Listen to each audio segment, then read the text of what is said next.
আমাদেরকে রক্ষা করার জন্য সরকার রুল জারি করেছে, বলেছে এটাকে যদি কোনো কারণে সার্টিফিকেট ইস্যু করা সম্ভব না হয় তাহলে ওই সার্টিফিকেট ওই অ্যাপ্লিকেশানটা ক্লোজ হয়ে যাবে, বন্ধ হয়ে যাবে।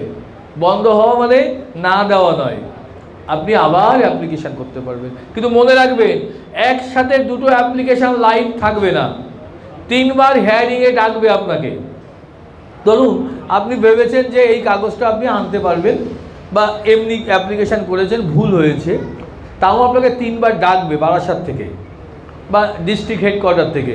3 বার ডাকার পরে, 3 বার ডাকার সুযোগ দিতে হবে, ডাকার পরে অ্যাপ্লিকেশানটা অটোমেটিক বন্ধ হয়ে যাবে, রিজেক্ট হবে না।